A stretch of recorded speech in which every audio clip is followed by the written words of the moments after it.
nobody joins a cult. Nobody joins something they think is going to hurt them.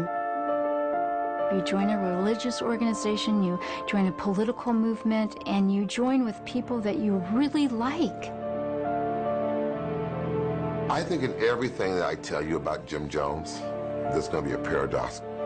Having this vision to change the world, but having this whole undercurrent of dysfunction that was underneath that vision. Some people see a great deal of God in my body. They see Christ in me, a hope of glory. He said, if you see me as your friend, I'll be your friend. As you see me as your father, I'll be your father. He said, if you see me as your God, I'll be your God. Jim Jones talked about going to the Promised Land, and then pretty soon we were seeing film footage of Jonestown. Rice, black-eyed peas, Kool-Aid. We all wanted to go. I wanted to go.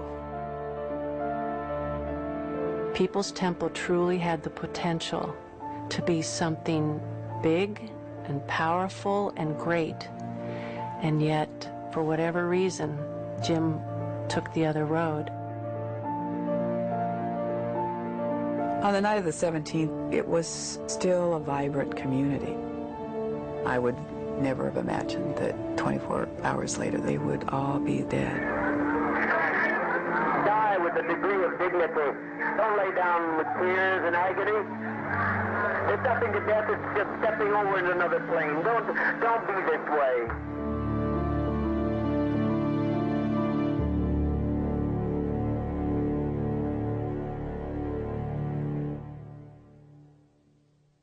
I vividly remember the first time that I met Jim Jones. My sister Carolyn had invited my parents and my younger sister and I to visit her in Potter Valley.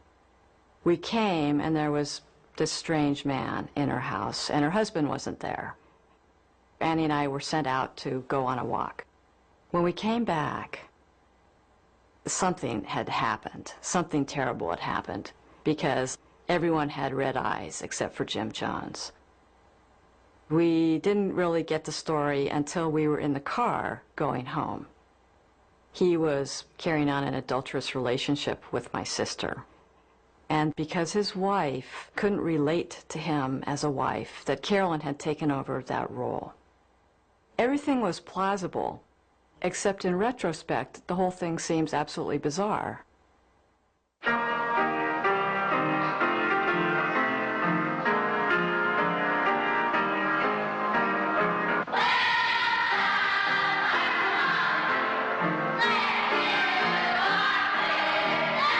The first time I visited People's Temple, I drove at the urging of a friend and a co-worker to Redwood Valley. We all got suited down, neck tied and everything, and you know, and we were sharp. As soon as I walked in to the San Francisco Temple, I was home.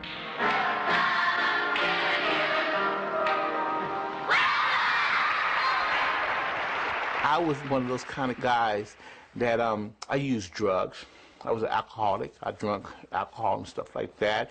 And all these people that were like my age, they were clean. Before I came here, I was taking LSD, marijuana, every type of dope you can imagine.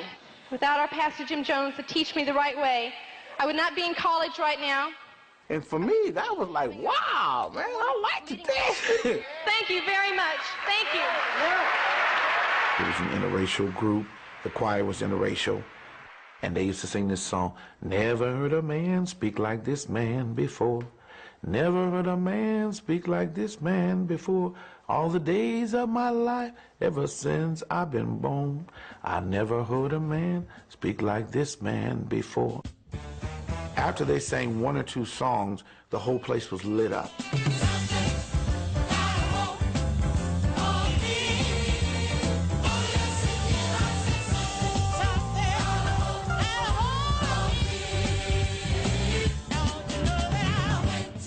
The People's Temple services, they had life, they had soul, they had power. We were alive in those services.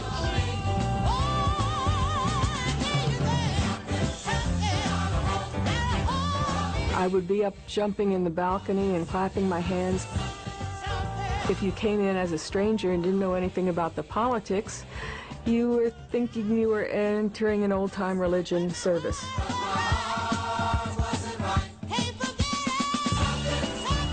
By the time Jones did come out to do his speaking, the table had already been set. I represent divine principle, total equality, a society where people own all things in common, where there is no rich or poor, where there are no races, wherever there's people struggling for justice and righteousness, there I am, and there I am involved.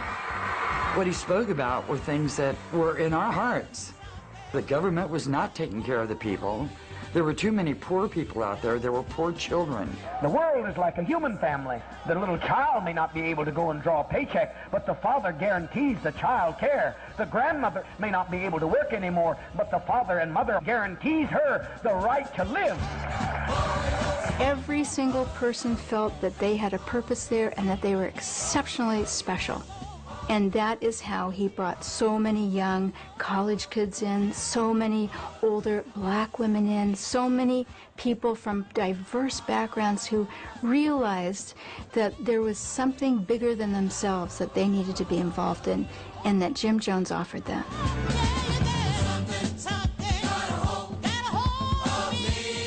I went home, told Mom, you know what, this is the right church for me. It was the next week that I became a member of People's Temple.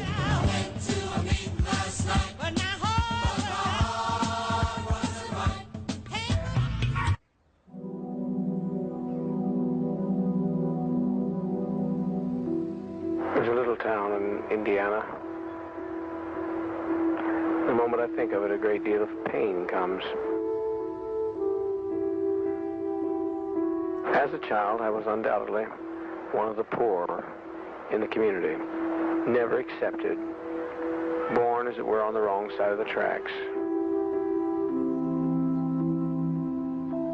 I grew up with Jimmy Jones.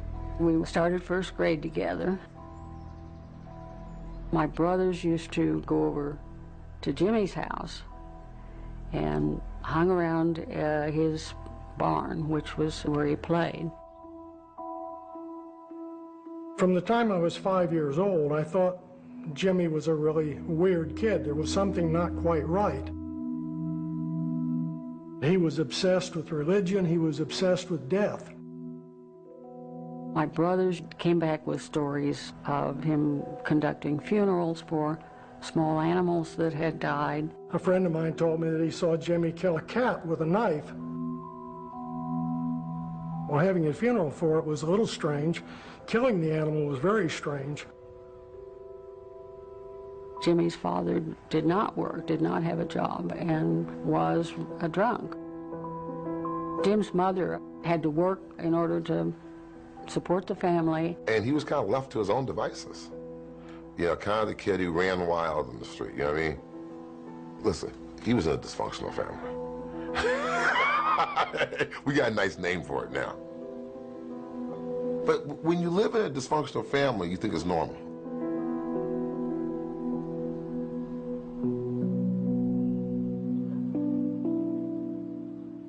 Feeling as an outcast, I'd early developed a sensitivity for the problems of blacks.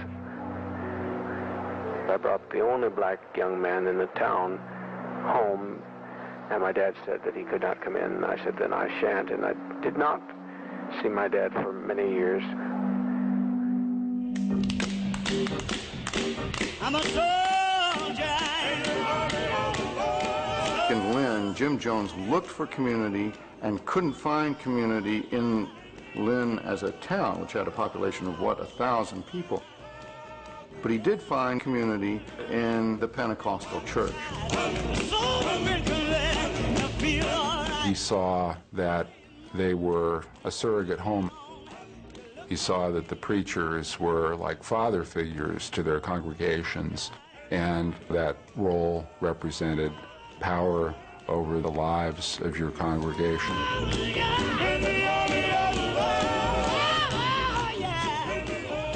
Jim Jones started out on the revival preaching circuit, learning the ropes of being a preacher, and once he started doing that, it became clear that he could get a following.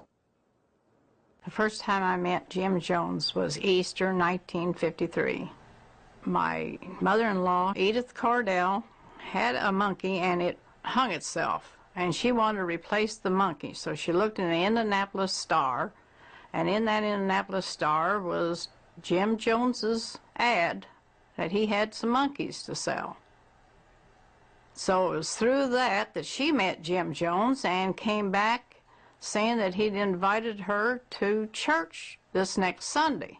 Oh, Father, in the name of the divine Son, in the name of the life-giving presence, speak in our hearts now. It didn't make no difference what color you were.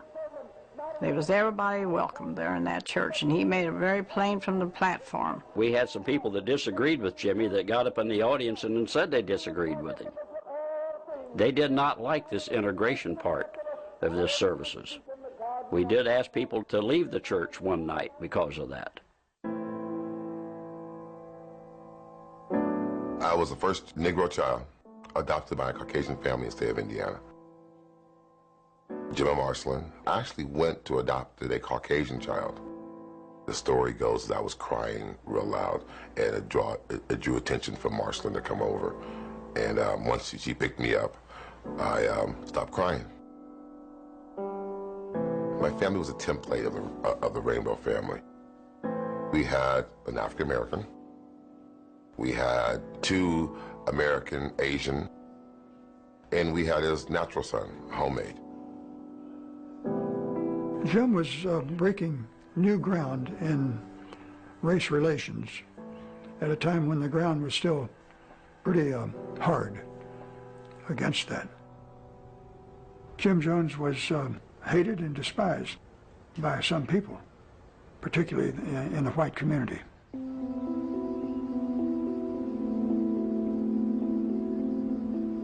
There had been pressures on him to leave Indianapolis. He thought that Indianapolis was too racist of a place for him to be, and he wanted to take his people out. California is perceived to be a very progressive state. This would be the place to implement the dream of racial equality, not Indianapolis, which seems hopeless, but California, which seems to be the promised land. He chose Ukiah in Northern California, about 90 miles north of San Francisco, because there was an article in Esquire magazine that said that Ukiah was one of the 9 places in the world that in the event of thermonuclear attack, people would survive. I told Edith, if you follow Jimmy to California, you're crazy. So what did Jimmy do but took her to a psychiatrist and sent me a certified letter that she is of sound mind and she is not crazy. I was there the afternoon that Edith drove away. I didn't know I'd never see her again.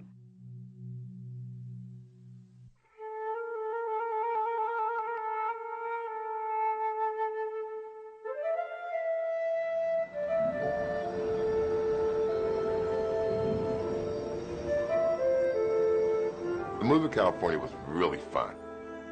There were about 12, 15 cars driving across the United States and making that journey to a place none of us knew, you know, none of us could even imagine.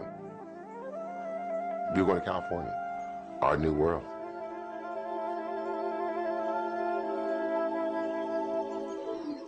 When I saw Redwood Valley, I couldn't believe my eyes because it was like a paradise. It was rural, it was green, there were grapevines everywhere, and I fell in love. I said, this has got to be a perfect way to live. Started with about 141 people, and from that we've grown to a very thriving congregation. We have about every level of society, all socioeconomic income strata, from professional down to the ordinary field worker, field labor.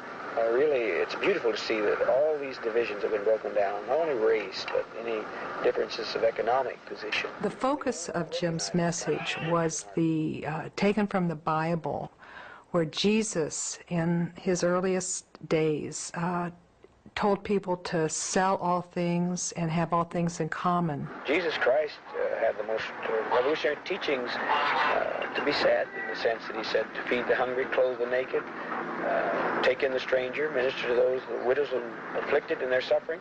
And we feel that no one really tried Christianity too effectively, or the Judeo-Christian tradition. The membership increased substantially as he procured more and more Greyhound buses and fixed them up. And every summer he began this cross-country tour. The purpose of the bus trips was to spread Jim's beliefs about socialism and the world and how we can live a better life and about an integrated lifestyle. But behind that, I think it was to gather more members for the temple.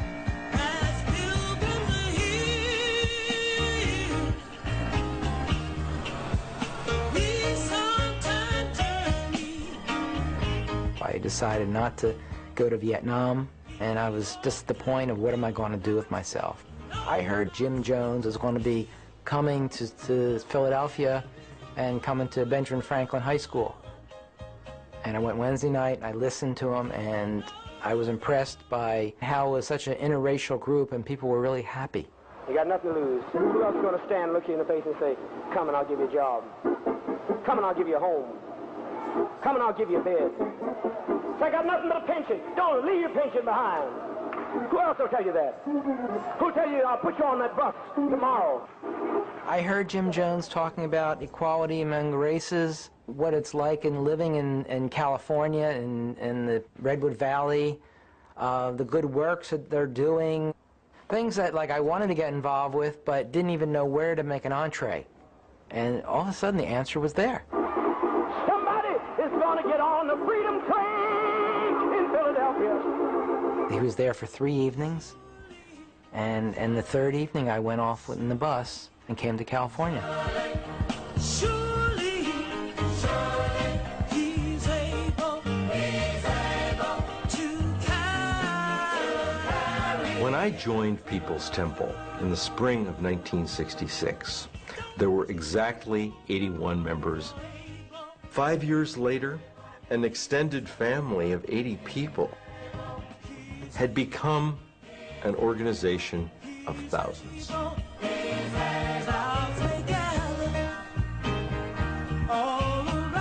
People's Temple really was a black church. It was led by a white minister, but in terms of the worship service, commitment to the social gospel, its membership, it functioned completely like a black church. He talked black. He really understood it. He understood how it was to be treated differently. And that's from his roots, coming out of Lynn. When people heard Jim, they didn't look upon him as being a white preacher, you know. People didn't look at Jim as being white. He was not white. He was just their preacher. You going to go to Texas with me when I have that campaign? I was just wondering whether I could go now. I'm about to go. Why, of course you'll go. You went to Mexico with me. As older people joined, it took a year or so, and he convinced the people that, you know, he was doing so much in the community, and so why not, rather than just tithe your 20%, why not sell your home, give the money to the church? And that is what people began to do. Now in this church, what have we done in a short time? We have 4 senior citizen homes that are the most innovating, the most beautiful you want to see. They had their own rooms, they had every need taken care of, they had their food provided. They were well looked after. Now my home is stone blocked and there's not a piece of new furniture in it, but our senior citizen homes, they're elegant. And that's beautiful. They were giving their life's money and savings to the church, but in exchange, the church was agreeing to take care of them in a community, not just in a nursing home. He's able to carry you through. Well, it got to the point where there were so many duties in the temple that some people had to become full-time. So when you were full-time temple, you worked about 20 hours a day. My week kind of ran like this. I'd work my regular job on Mondays, you know, from 8 to 5. Then I'd work on files. There were people who ran rest homes. There were animals to be taken care of. There were the publications. Everybody had a job. Wednesday night we'd have a meeting in Redwood Valley, and I'd go to the meeting for till probably 10 or 10:30. We turned our paychecks over every time we got paid. And then we got an allowance, $5 a week. And Friday I'd go to work, and I'd get off of work, and I'd hop on the bus or drive the bus to San Francisco. If I had to go to the doctor, was taken care of. If I had to go to the dentist, it was taken care of. If I needed clothes, that was taken care of. And often on Saturday night we'd have planning commission meetings till 2 or 3 in the morning. We would always try to let each other know next day, well, how long did you sleep? Oh, I slept 2 hours. You only slept 2? Well, I slept an hour and a half. And then Sunday we'd have a Sunday morning service, and then around 1 o'clock, hop on the buses, drive up, drop people off in San Francisco, and drive up to Redwood Valley. The longest I ever stayed awake was 6 days, and that's with no coffee, no nothing. It changed over the years, but it was always busy. Being in an environment where you're constantly up, you're constantly busy, and you're made to feel guilty if you take too many luxuries like sleeping, you tend to not really think for yourself. And I did allow Jones to think for me because I figured that he had the better plan. I gave my rights up to him, as many others did. Edie? Fingers, are your fingers numb? In your right hand. Reach the fingers out that are bothering you.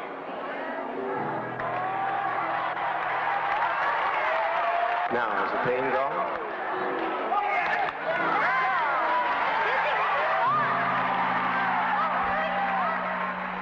There was a senior citizen, and we nicknamed her Power.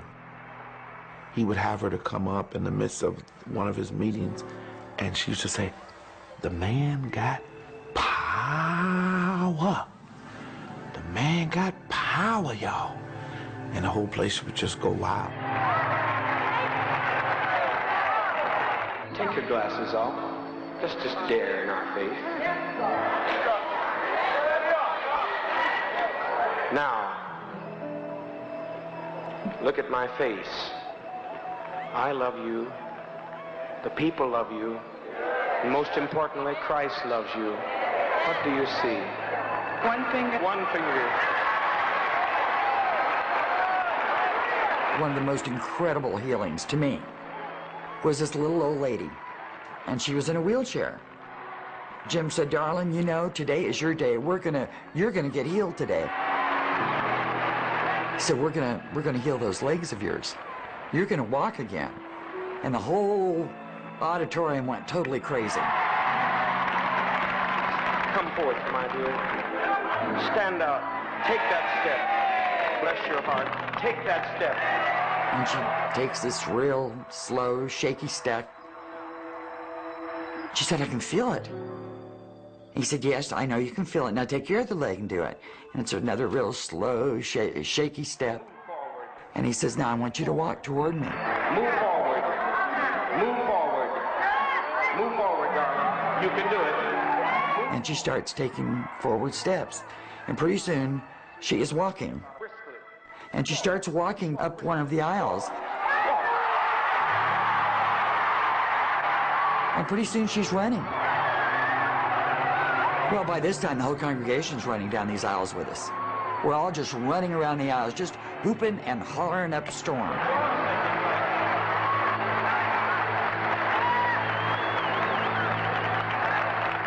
Later, I found out that this person that I had seen healed and cried with was really one of the secretaries made up to look crippled and blind.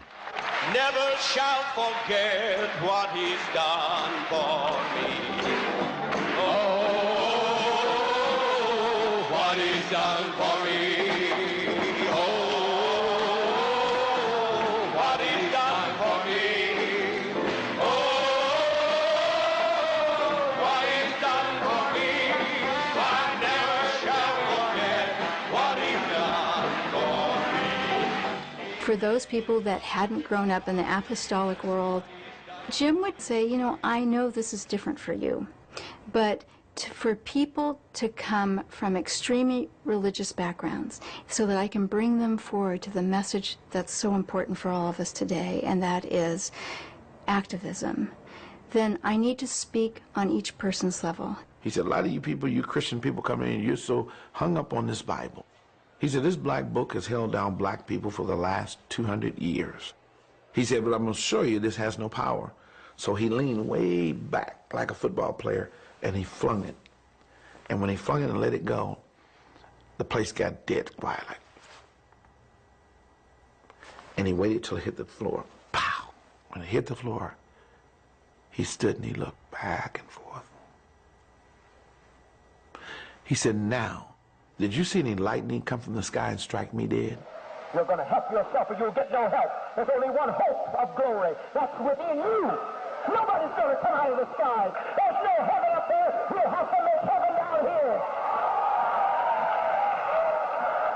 And he said, what you need to believe in is what you can see. He said, if you see me as your friend, I'll be your friend. As you see me as your father, I'll be your father, for those of you that don't have a father.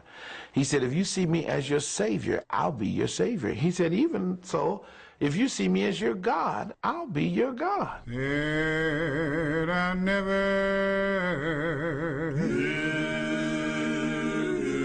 heard a man speak like this man before. People lifted Jim to a level of adoration because many believed that he had healed them of cancer. Many believed that he had saved their son or daughter from an automobile accident. There were many reasons for many people to admire, love, excuse, overlook much of what Jim did.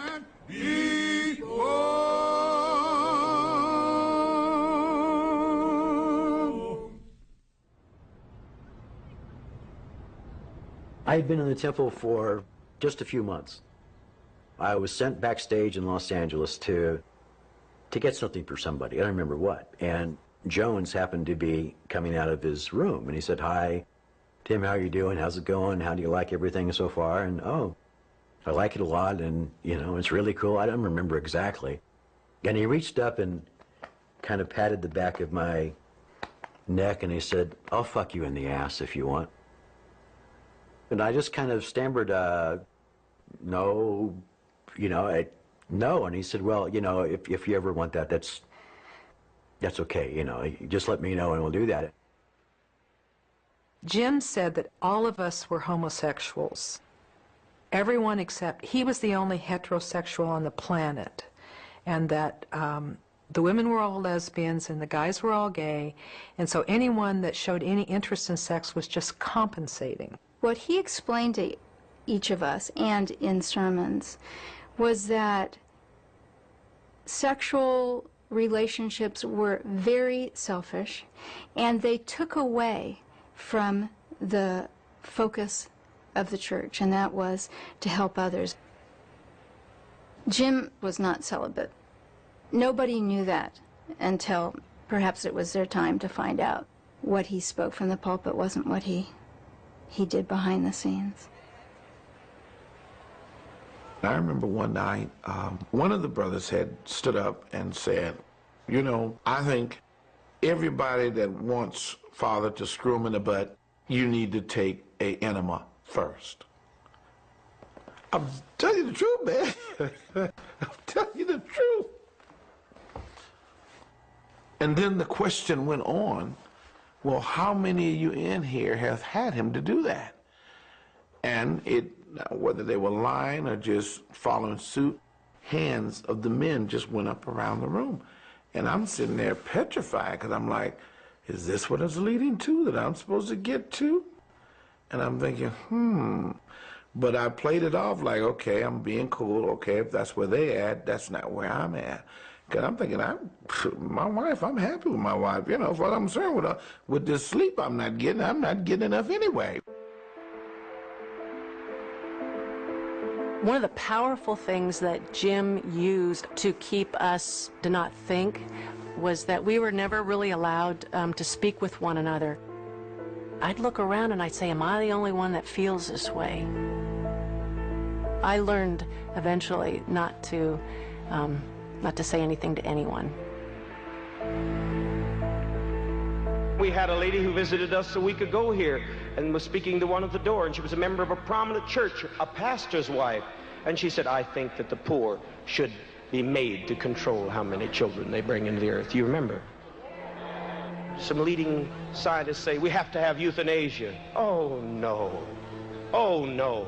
Who's going to decide who and when a person's going to die? We must never allow that, because this is the kind of thing that ushers in the terror of a Hitler's Germany. We must not allow these kind of things to enter our consciousness. My father used to tell me that people's lives, 60% of people's lives, were made on emotional decisions. Make your decisions, 60% of your decisions, based on logic, fact, and reason. And allow emotion to be the secondary motivator. And we were Star Trek fans. He and I were Star Trek fans. And he used to always say, just vulcanize yourself. Just vulcanize yourself.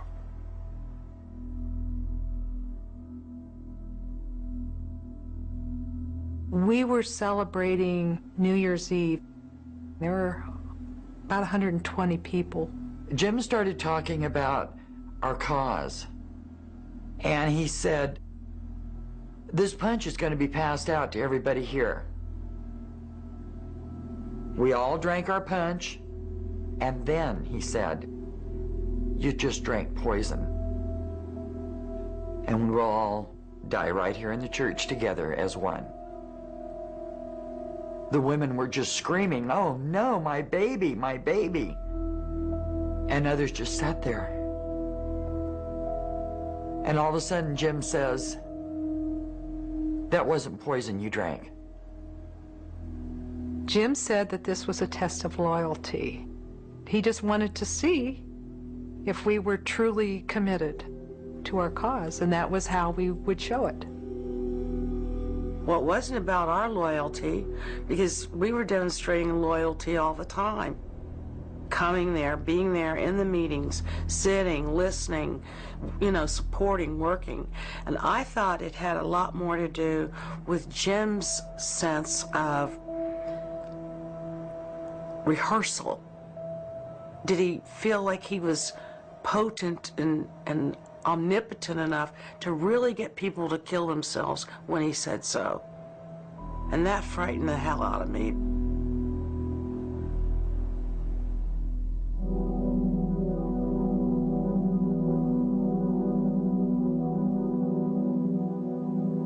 Jim Jones, I think, realized that ultimately Ukiah was not the sort of climate where People's Temple would thrive. He wasn't going to be gaining large numbers of members. He couldn't declare himself to be a socialist god openly, certainly in a city like Ukiah.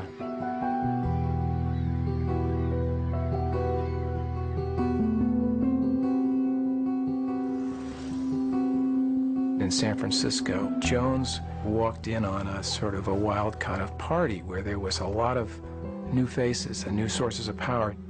And there was a sort of feeling that smaller groups, neighborhood groups, activist groups had a bigger chance.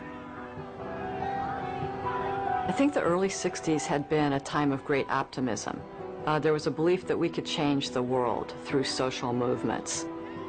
With various assassinations of Malcolm X, Medgar Evers, Martin Luther King, Robert Kennedy, there was definitely a feeling of hopelessness. The message of People's Temple was, no, the dream is alive.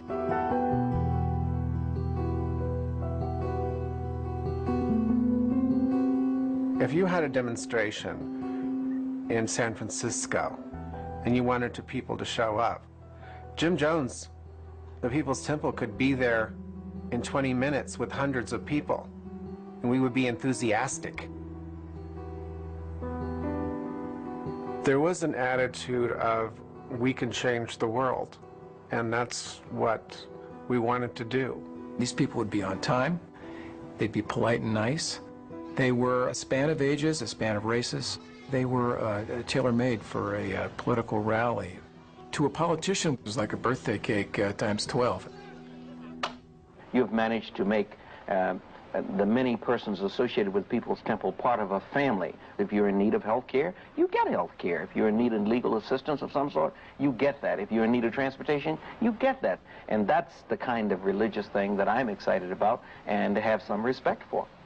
When vice presidential candidate Walter Mondale came to San Francisco, Jim Jones was part of the entourage that boarded his private jet. When Rosalind Carter came to San Francisco, she gave Jim Jones a private audience. Jim Jones had political power that few people, let alone preachers, could have imagined.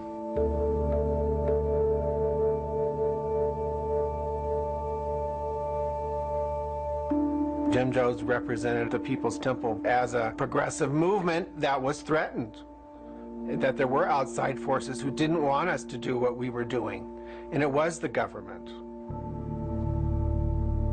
The government was infiltrating and wiretapping and trying to kill people or assassinate people. That's what was happening.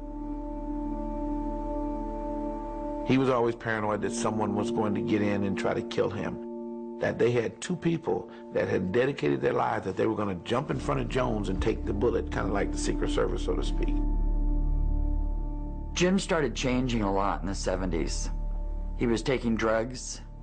I think he said it was his kidneys at the time. And he was getting more and more paranoid. Incredibly paranoid. There was always threats, always threats. They were there. They were just about to try to destroy us if we weren't always vigilant about our movement.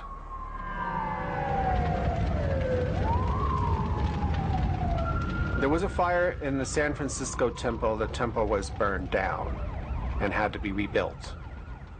The fire proved they are out to get us. They so don't want us to do what we're doing. They've burned down the temple. They'll do anything to keep us from doing what we're doing, so we have to be even stronger. What about the fact that the Ku Klux Klan has increased 100 times in its membership? Well, not Mississippi, I'm talking about New York State. It's the church's duty to have a place of protection for its people. December of '75, 90 of us went by plane into Guyana and saw where we were building the community there. See, they've made progress on the road and leveled it, clear in the 5 miles. Then you're seeing in the distance housing complexes that are being built. What I saw that creation as being was building a city where we could move and raise our children outside of the oppression and the racism of the United States of America. When I first went into Jonestown, it was just a footpath in the rainforest. We had Indians in front of us with machetes, and we had Indians behind us with machetes. 300 miles into the jungle, we literally built a city in the middle of the jungle, in the middle of nowhere. Hello, family. It's such a joy and great pleasure being here because of Father's love. We are trying to make, and we are making, a place of refuge for all of you here. There's nothing at all that I have any holdings there. I do not want to go back in any way, shape, or form to the States. I love it here, and this is the place where all of you are going to be. Pretty soon we were seeing film footage of the first crew that went down there. We all wanted to go. I wanted to go. It looked like freedom. Now will each of you give a very fond embrace, a salutary kiss of greeting to your neighbor, and let's fill this atmosphere with warmth and love. We thought of ourselves as one big family that did handle our own discipline. I was in a lot of the meetings where People were spanked or beaten, and I was slapped once also in a public meeting. People were brought up front and asked to, they had to tell who they'd slept with and who they had sneaked off to a restaurant with. It wasn't a week that went by that I wasn't called up on the floor because of my behavior, because of my attitude. Stanley Clayton, up front center. He would ask people, what do you think we ought to do with them? You think I ought to get a good boxing? And then you'd get a resounding roar, yes. You might fight 5 people in one night. Well, you know, you're very tired. I've seen situations where they actually knocked the person out and actually took water and threw the water back on, woke him up and woke him some more. I had welts really bad, and when I went to work the next day, one of my employees noticed the welts when I sat down, and I just broke down and told her. She didn't even know I was People's Temple. And she called the manager of the station up, and they talked to me about leaving. I couldn't say goodbye to my son and my husband, because at that point it was like the Gestapo. The families were turning in each other. If I had said goodbye, one of them would have reported me. It's kind of like when you get married and you have this ideal and you're in love, and then, the honeymoon wears off and reality sets in. And most people, once the going gets rough, don't jump out immediately. In one planning commission meeting, Jim was getting notes, kind of love notes from one of the members on the planning commission. Jones is sitting there calmly, and so another lady said, well, I don't know why you keep doing that. What makes you think you got something that he wants anyway? And so another woman says, well, you know what, you ought to just take off your clothes and show him what you got. You ain't got nothing. And so by this time, they look back to Jones, and so he looks up his glasses, and he nods with approval. Yeah, that's a good idea. She was to be totally naked, and she was down to nothing but her skin. Not even any shoes on, no bra, no panties, no nothing. Then they begin to say what her breasts look like, her stomach, butt, vagina, you name it. Everything they could think of, they were saying. By this time, her face is red. Her body's almost red from embarrassment. And I noticed something. Jones was sitting, looking over his sunglasses, but he had a smile on his face, like he's really enjoying this woman being torn down.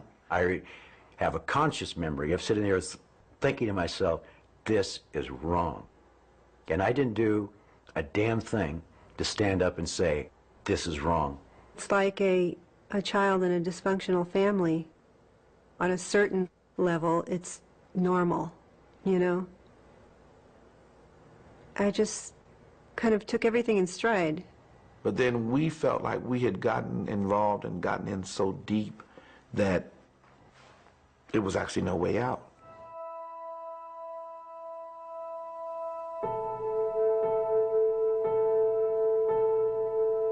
I traveled on bus 7, which was Jim's bus.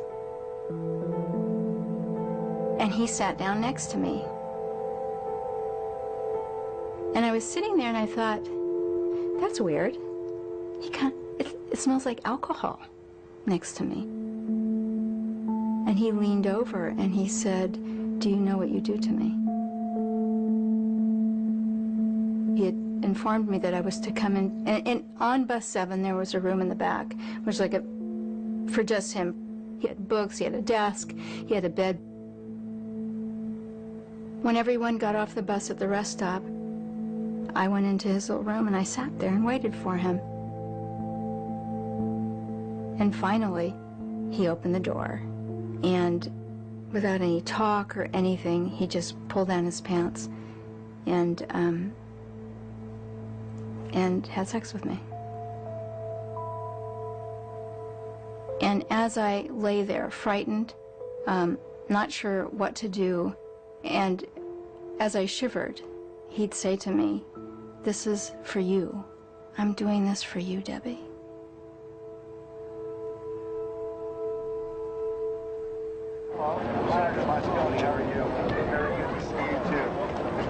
Well, in 1975, there was a mayoral election in San Francisco. A conservative candidate and a liberal candidate, George Moscone.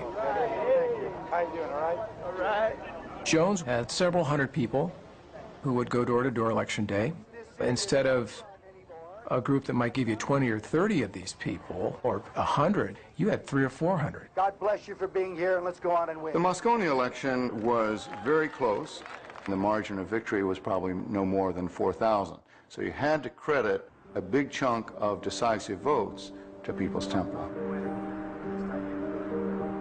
The reward for the election of George Moscone was the appointment of Jim Jones as chairman of the City Housing Authority. What was once a really boring meeting all of a sudden became like really interesting when Jim Jones became the head of it, because we all came down on the buses and we were instructed that when Jim came in we stood, and when he left or spoke we'd stand and clap. The sheer staginess, the controlled atmosphere that sort of enclosed this guy made him so unusual, so different than the norm, that it made me very curious. My biggest problem was getting somebody to sort of talk to me about the church in kind of conversational terms. I had become friends with some of the various defectors, and one of the defectors told me that she was going to speak publicly about Jones. And I said to her, I said, well, if you're going to speak publicly, I'm going to speak with you. I'm not going to let you do this alone.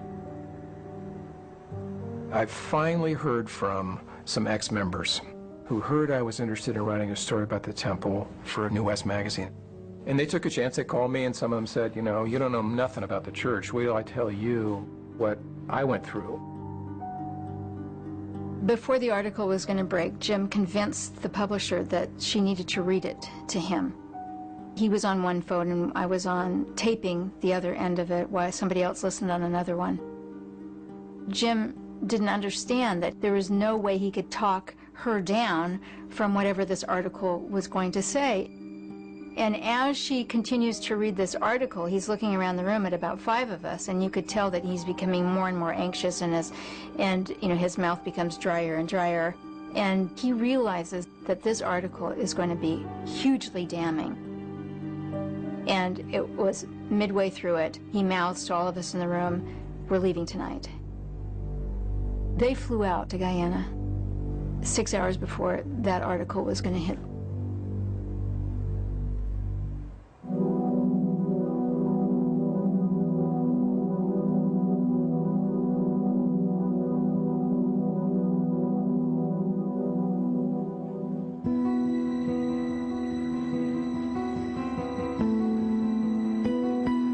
When Jim Jones decided that there was too much pressure, too much trouble to stay in San Francisco, he ordered the move to Jonestown, and it happened almost overnight. People were being taken to airports. There were people who were packing their belongings and leaving their homes with virtually no explanation to their family members as to where they were going or why they were going. Fred Lewis came home and found that his wife had taken their 7 children and gone to Guyana, along with all their possessions. My wife had gone over 3 months prior. I was waiting on pins and needles, and I was talking to her probably twice a week on the ham radio. And Leona Collier came up and said, "Okay, Eugene, it's your time. You're going over." Coming into Jonestown, and we see a guard at the front gate, and you're all excited, and you're going down this road. The trailer comes to a stop, and then you can see the wooden pathway that leads to the pavilion, and you want to run, but you just try, I'm gonna be cool. And just as you reach the edge of the pavilion, people started rushing you that you knew, my wife is there. I haven't seen my mother in over a year or so, and I'm just hugging people, and it's like I've arrived, and everything's gonna be okay now.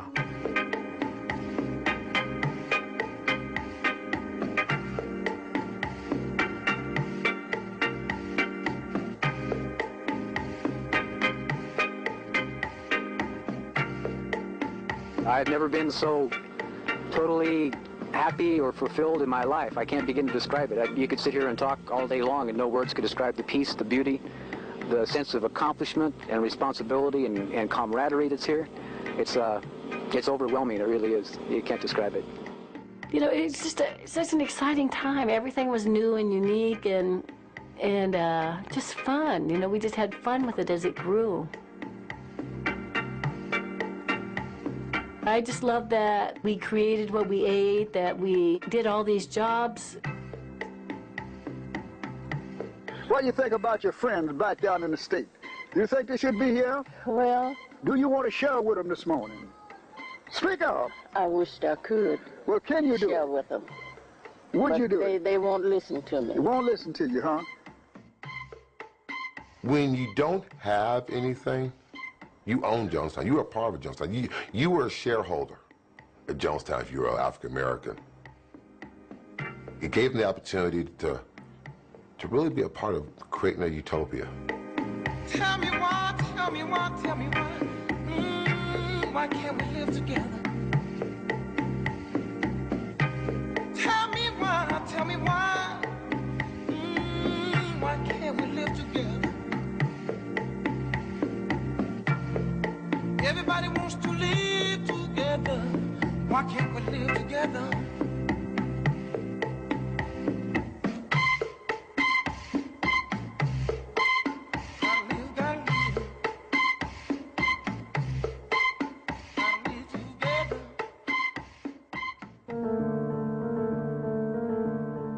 I think that Jim Jones took his group down there because he was afraid to face the publicity and answer the questions here in this country. I don't think that he feels confident having people talk to their relatives. I think the only way he can survive and sustain what he started is to isolate all his followers from this country and from their families.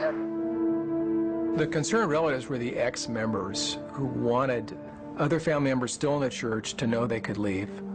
They wanted them to feel that there was an outside world, that Jones was wrong about telling people they could never leave the church and that they'd be treated badly in the real world. The concerned relatives prompted FCC investigation of People's Temple. They organized letter-writing campaigns to public officials, to members of Congress. They were incredibly effective in mobilizing government and media interest in People's Temple. He was talking integration, he was talking helping people, he was talking better this and better that. What about now? What's your impression now? My impression now that those are fronts for him, I think he's gone crazy.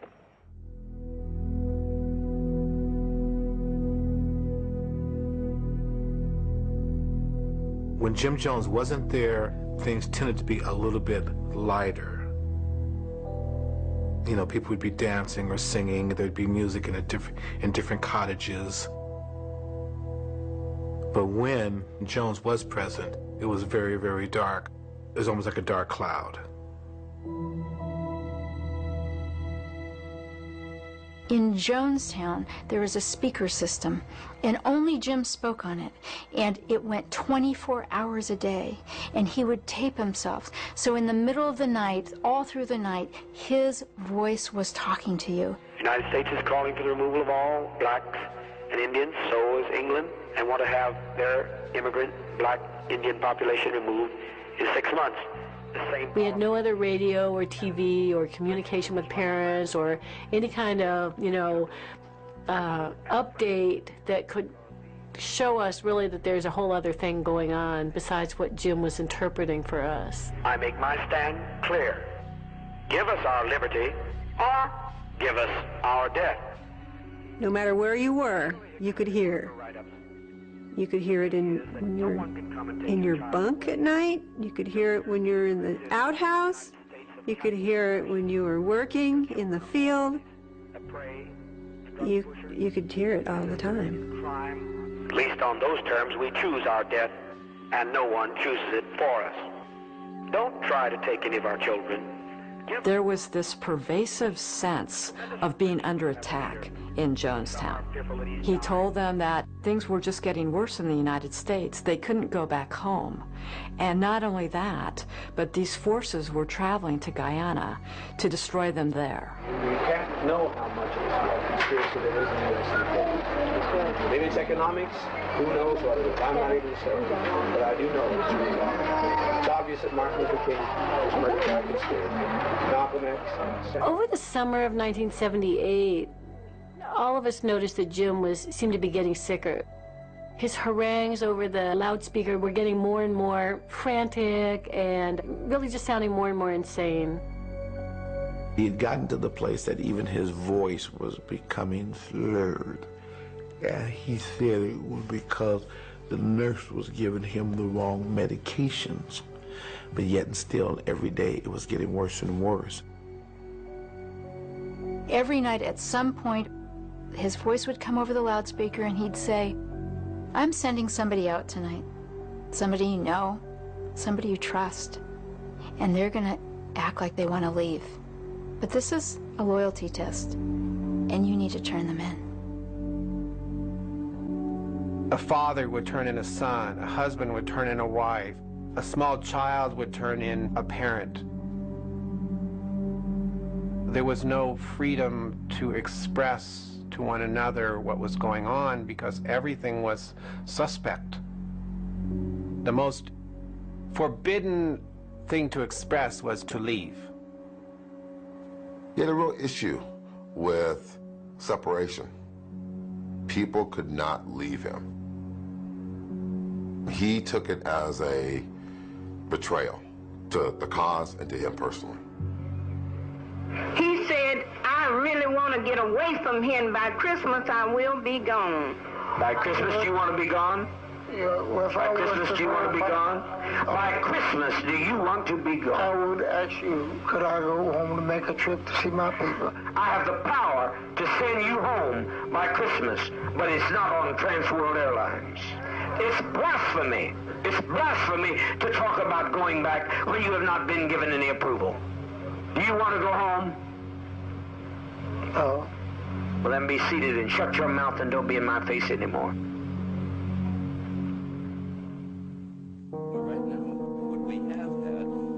Congressman Ryan was unique in the political sphere. He had this hands-on approach to legislating. He just didn't take no for an answer.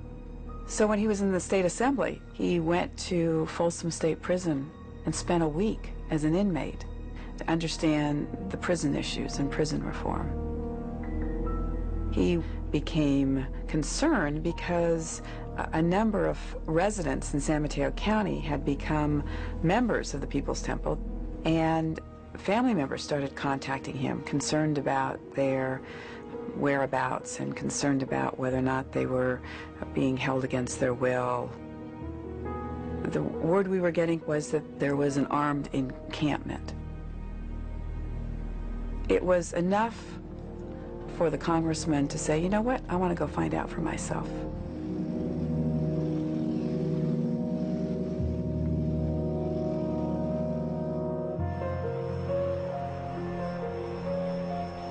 There was a lot of preparation for Congressman Ryan's visit. There was all these different scenarios that were presented. He wasn't going to let him in, he was going to let him in. We were going to wait for them to come in, and we were going to kill them all when they came in. I was very fearful about making the trip. I had a copy of the congressman's will and placed it in a particular drawer in my desk, just in case.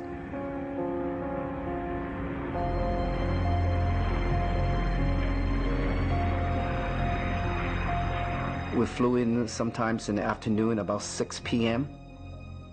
We saw this beautiful signs, "Welcome to Jonestown." As we approached Jonestown, it was Spartan, but very impressive. How could you not be impressed that out of the jungles of Guyana, they had carved out a community? They had crops growing, they had cabins, they had a little medical clinic, a little daycare area. Power, rice, black-eyed peas, more peas. We have different containers around the place. We couldn't go through all the tremendous inventory they built up. Kool-Aid.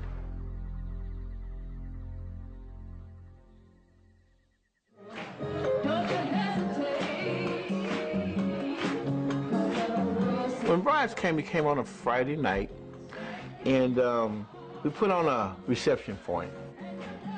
The songs that we sang that night, it was people saying this is who we are and this is what we're about.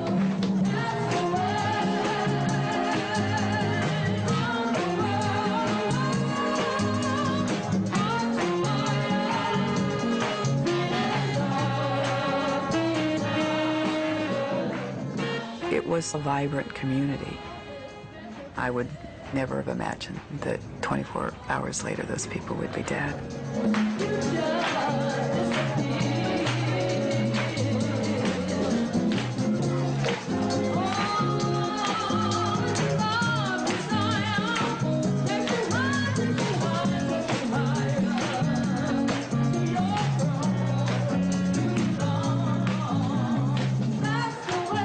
Everything up to that point was good.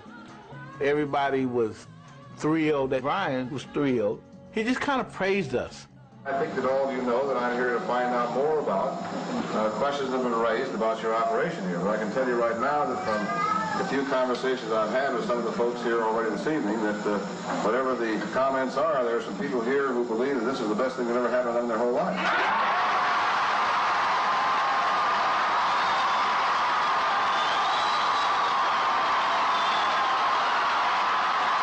That response to him was spontaneous, it was loud, it was emotional.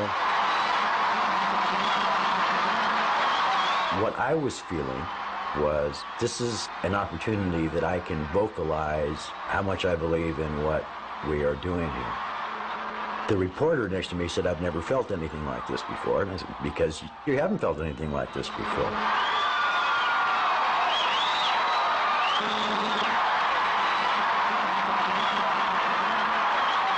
I actually felt pretty good overall. This went probably as well as it possibly could go so far.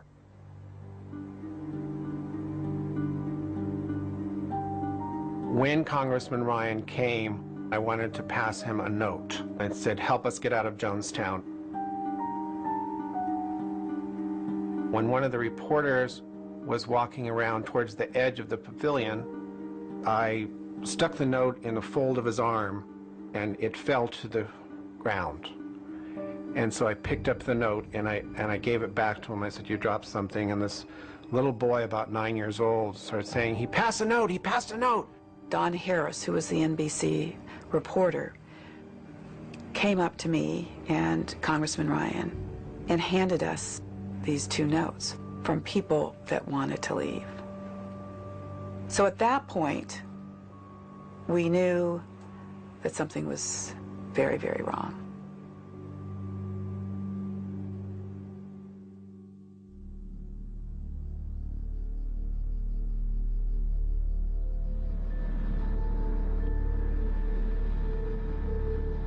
I was like the first to rise up the following morning.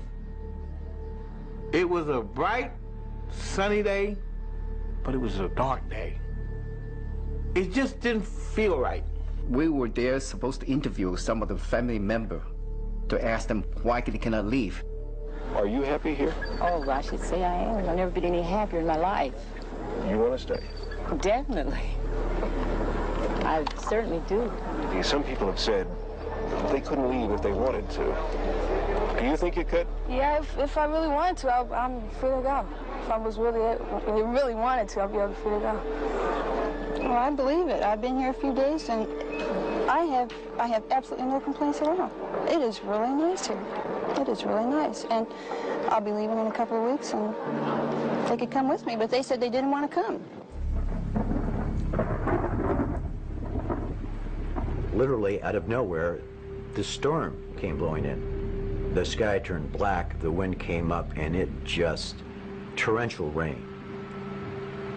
But what I personally felt was that evil itself blew into Jonestown. It was about 11:30 in the morning. Edith Parks walked up to Jackie Spear and said, "I'm being held prisoner here. I want to go home." Now, do I both understand you to say that you both want to leave Jonestown on this date, November 18th, 1978? Yeah. Immediately, the whole vibe changed. I mean, just reporters said, "We got our story. You know, the story here is happening right now." Jim Jones came to talk to me. And the first thing he said was, "Don't say anything to the reporters. They're all liars." The last words I heard from Jim Jones was, "I just want you to know that you can come back to Jonestown and visit your son anytime you want." Last night, someone came and passed me this note. He's the one that I'm just talking about. Yeah, this is the man that wants to leave his son here. Doesn't it concern you, though, that this man, for whatever reason, one of the people in your group... People play games, friend. They lie. What can I do about liars? Are you people going to leave us? I just beg you, please leave us. Bill, we will bother nobody. Anybody wants to get out of here can get out of here. We have no problem about getting out of here. They come and go all the time. I don't know what kind of game. People like people like publicity. Some people do. I don't. But some people like publicity. But if it's so damn bad, why is he leaving his son here? Can you give me a good reason for that? When word got out that people were leaving, all hell broke out. You bring those kids back here!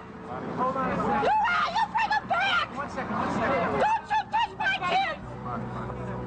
More people wanted to leave. And then Jim Jones started to make pleas to people saying, "You can't leave.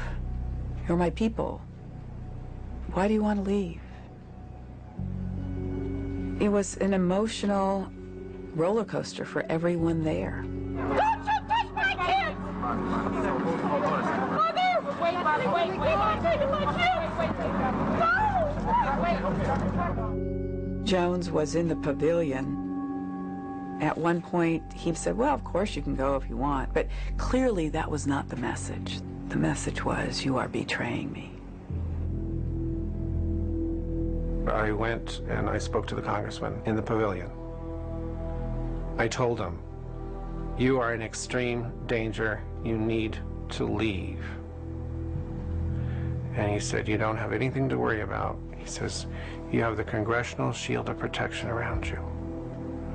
And I just looked at him like he was totally insane. Congressman Ryan is directly across from me, and I saw this Temple member walk up behind him, and he was actually crying and shaking. And all of a sudden, he pulled out this knife and said, "All right, motherfucker, you're gonna die." We all jumped on him, and there were just screams of horror everywhere. We heard this great uproar in the pavilion, and the truck stopped. Shortly thereafter, Congressman Ryan starts walking out in this blood-stained shirt. Those of us in the news media viewed Congressman Ryan as a form of protection, a shield of the United States. What happened there in those few moments made it clear that nobody was safe.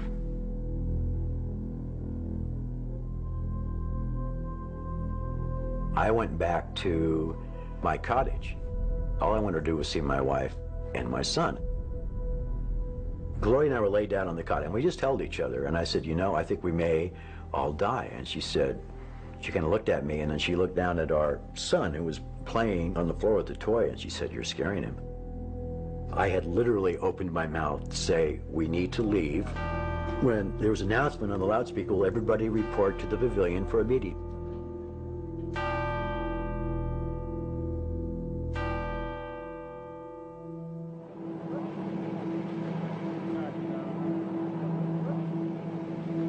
We drove back to the airstrip, Port Katoomba. All of a sudden, we saw a dump truck from far away arriving to this airstrip. We realized these people catch up from the people from Jim Jones. They're very close lieutenant to Jim Jones. These three guys They get off the truck, walk around this area as though they were looking for somebody. They look in people's faces, they stare at us for a little bit, but they didn't say one word, didn't ask anything. Right away, they walked back to the truck. They drove this truck all the way across the airstrip and stopped on this side of the plane. So literally, they cut us off from the jungle. We never know there's people hidden inside the dump truck. The moment they stopped shooting right away.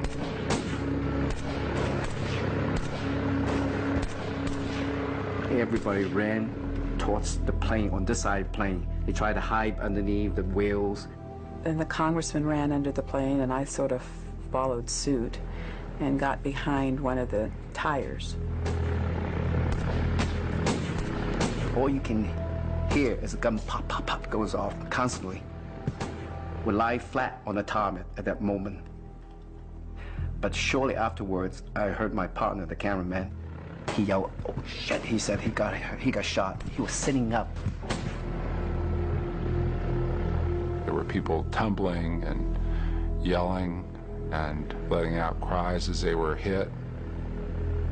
I was hit in my arm and wrist. I felt a tremendous explosion right next to my head.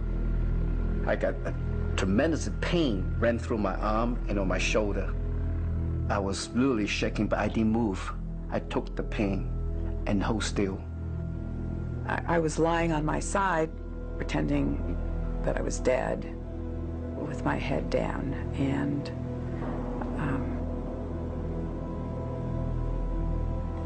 they came and shot me at point blank range. I remember someone coming to me and telling me that Congressman Ryan was dead. But I was at a point where I didn't know how much more time I was going to be alive.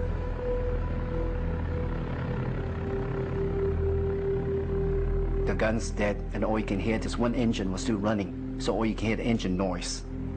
And that's it.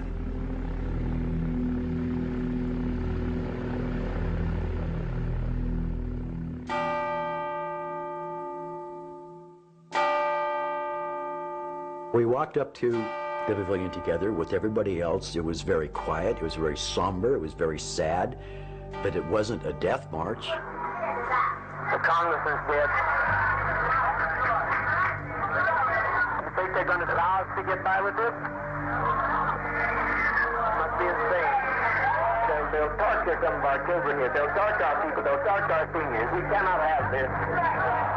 He said, well, we got to go. We got to get out of here. We got to go to sleep. Get the solution together. But we can't live in peace. We must die in peace. Maria Katsaris walked up to him and whispered in his ear, and he looked at her and said, "Is there any way to make it taste less bitter?" And she said, no, apparently not. And he said, "Is it quick?" And she said, "Yeah, it's supposed to be quick." Anyone that has any dissenting opinion, please speak. When we destroy ourselves, we're defeated. We let them, the enemy, defeat us. On the last day of Jonestown, Christine Miller stood up and said, "I don't want to die here. Why are we going to throw all this away? We've worked too hard." I look at our babies and I think they deserve to live. I agree. You know? But also they deserve nothing more than deserve peace. We all came here for peace. Is it too late for us? She's calling Jim Jones on some of the things that he has promised them that they were going to do. Jim had promised that as an alternative to them dying in Jonestown, that they could go to the Soviet Union. I've listened to you. You asked me about Russia. I'm right now making a call to Russia. What more do you suggest? Eventually, the rhetoric ratchets up enough that she is shouted down. Christine, your life has been extended to the day that you're standing there because of him. It's when I noticed that there were armed guards that kind of taking positions up around the pavilion. I'm thinking, where did all these fucking guns come from? Jones came down off the podium and he said, "Hey, we got to do this. We gotta go. That if we don't go this way, we're gonna go like this. And they would come and taking like newborn babies out of the mother's arms. Mother, mother, mother, mother, mother, please. Mother, please, please, please, don't do this, don't do this. Lay down your life with it, child, but don't do this.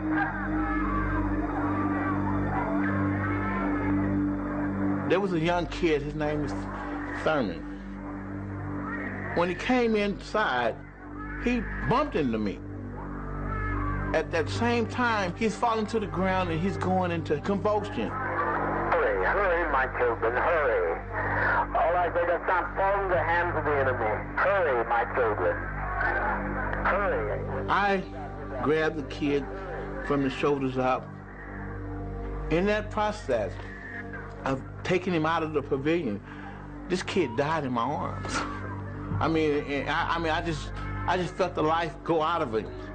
To me, at that point, I knew that this shit was real. Die with respect, die with a degree of dignity. There's nothing to death, it's just stepping over into another plane. Don't be this way. I ain't never used the term suicide, and I'm not gonna never use the term suicide. That man was killing us. As I walked up to the back of the pavilion, I saw a woman named Rosie on the ground, crying, holding her dead baby. There were maybe 8 or 9 other people who were dying or in the process of dying. Inside, I just wanted things to stop. Please, just let me catch my breath. Let me figure out what's happening here. I looked to my right, and I saw my wife with our son in her arms and poison being injected into his mouth. My son was dead, and he was frothing at the mouth. You know, cyanide makes people froth at the mouth. My wife died in my arms, and my dead baby son was in her arms, and I held her and said, I love you, because that's all I could say. It was like... She died in my arms, man. Quickly. Where's the vat? Right here, so the adults can begin. My wife came up to me. She didn't have no tears in her eyes. She just was just in a daze. My mother, my grandmother, my sister, my brother, oh, they gone. You know, she said, just take me, and just lay me down next to my grandmama. And she went up to that Kool-Aid, to that death barrel, and she just didn't hesitate, just took it and drank it, and then told me to hold her, to take her, and I did. And she died in my arms. And once I laid her down, and she told me how she wanted to lay with her grandmother, I at that point knew that I didn't have no reason to be here anymore. We laid it down, we got tired.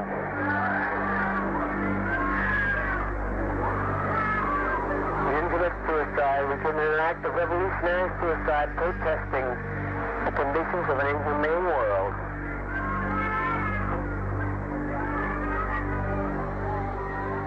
We were just fucking slaughtered. We were fucking slaughtered. There was nothing dignified about it. Had nothing to do with revolutionary suicide. Had nothing to do about making a fucking statement. It was just senseless waste. Senseless waste and death. To whomever finds this note, collect all the tapes, all the writing, all the history. The story of this movement, this action, must be examined over and over. We did not want this kind of ending. We wanted to live, to shine, to bring light to a world that is dying for a little bit of love. I never believed in heaven in my whole life. You know, that's not the way I operated. But when I was in Guyana, when I watched the sunrise and stuff, I actually thought there was a heaven on earth.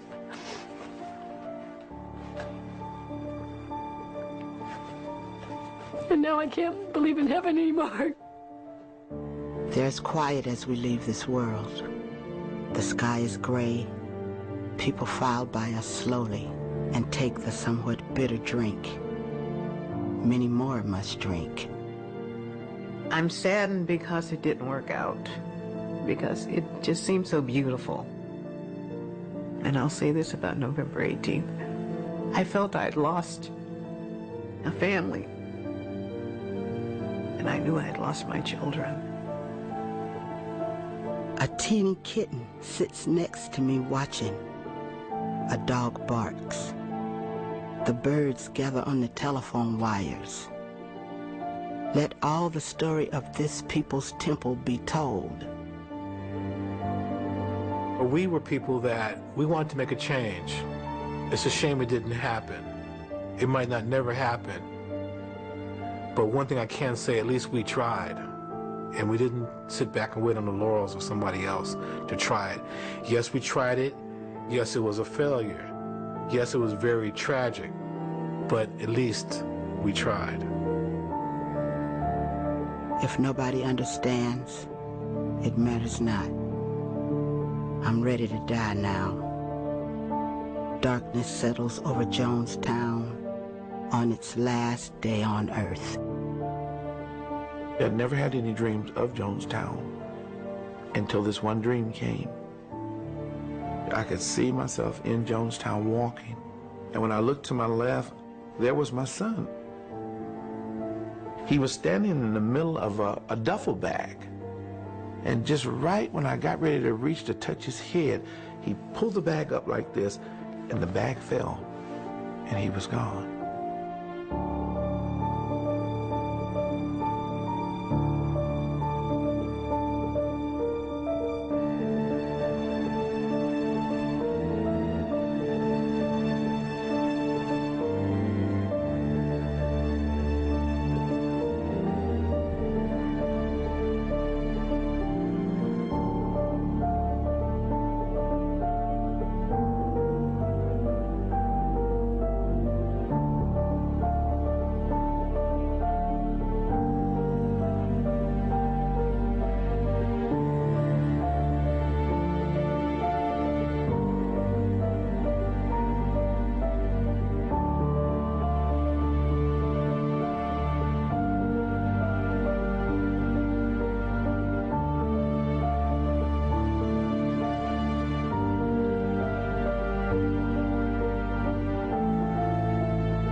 Be sure to be watching this time next week for our exclusive coverage of the IAAF World Athletics Championships live from Osaka, Japan, and support our Australian team in bringing home the gold.